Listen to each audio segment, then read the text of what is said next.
श्री स्वामी समर्थ. मी Snehal free living आर्टमध्ये तुमच्या सर्वांचं खूप खूप मनापासून स्वागत करते. आज एकदम पारंपरिक आपली कलश साडी असणार आहे, ती म्हणजे शाही मस्तानी कलश साडी. खूप युनिक आहे, पण खरंच खूपच सुंदर आहे. कारण सध्या कासोट्याची फारच म्हणजे इतका ट्रेंड चालू आहे. जर आपण कासोटा घालतोय तर कलशला सुद्धा एक छानसं कासोटीची साडी आपल्याला बनवायला पाहिजे. तर हे मी अस्तर आणि मेन फॅब्रिक घेतलेला आहे. तर 8 इंच मी वरती जो सर्कल घेतलेला आहे, एक छोटासा करू तो घेतलेला आहे. आणि उंची बघू शकता मी इथे 9 इंचावरती मार्क करून घेते. आणि कशा पद्धतीने घेते म्हणजेच तुमचा एक छोटासा घेर असला पाहिजे, पण प्लीट्स द्यायच्या नाही आहेत आपल्याला यामध्ये. यासाठी फक्त वरती मी 8 इंच रुंद घेतलेला आहे, जेणेकरून आपल्याला कलशला व्यवस्थित बांधता येईल. आणि तिरकं आपण स्कर्ट जसा कट करतो, फ्रॉकला वगैरे घेर जसा कट करतो त्या पद्धतीने हे कट करून घ्यायचं आहे. उंची मी 9 इंच घेतलेली आहे. आता ह्या मेन फॅब्रिकवरती सरळ बाजूवरती अस्तर ठेवायचं आणि 3 बाजू आहेत या खालच्या, त्या आपण टिप देऊन घ्यायच्या आहेत, पॅक करून घ्यायच्या आहेत. खरं तर ही इतकी सोपी साडी आहे, म्हणजे सगळ्या साड्यांमध्ये ही सोपी साडी आहे, पण युनिक साडी आहे. तर अशा पद्धतीने खालून छोटे छोटे कट देऊन घ्या, कॉर्नर्स कट करून घ्या आणि पलटी करून घ्या.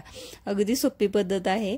तर अशा पद्धतीने हे पलटी करून कापड घेतलेलं आहे. आता याला एक खाली मी एक छोटीशी नाजूक अशी लेस लावून घेणार आहे. पूर्णपणे ऑप्शनल आहे. तुमच्याकडे जर काट असतील पण छोट्या साईजचे, कारण आपल्याला जे मस्तानीसाठी आपण जे कासोट्याचे काट दाखवणार आहोत ते एकदम इम्पॉर्टंट आहेत, म्हणून मी इथे एकदम सिंपल अशी छोटीशी लेस लावून घेतलेली आहे. आता याचा मध्य घ्यायचा आहे वरती, आणि म्हणजे आपल्याला प्लीट्स कुठून द्यायचे आहेत ते कळेल. आता प्लीट्स कशाचे द्यायच्या, तर एक सेपरेट कापड आपल्याला पाहिजे.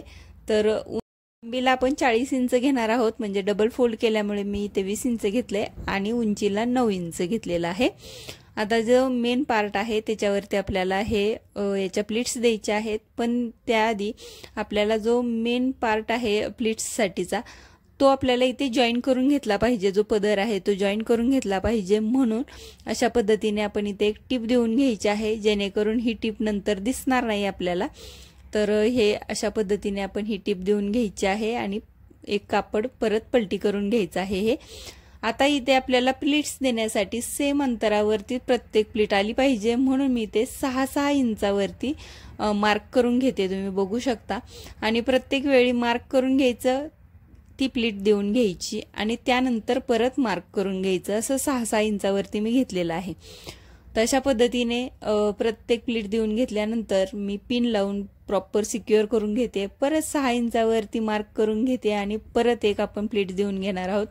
पण प्लीट्स देताना आपण बघू शकता इथे मी थोड्याशा वरती आपण जायचं आहे, म्हणजे झिगझॅगच्या स्वरूपात आपल्याला ह्या प्लीट्स देऊन घ्यायच्यात. म्हणजेच कासोटा घालतो तेव्हा कशा आपल्या प्लीट्स दिसतात तशाच पद्धतीने आपण इथे प्लीट्स द्यायच्या आहेत. आणि शेवटची प्लीट्स तुम्ही बघू शकता अशा पद्धतीने एक ट्रायंगल करून काट व्यवस्थित वरतीपर्यंत घेऊन जायचं आहे.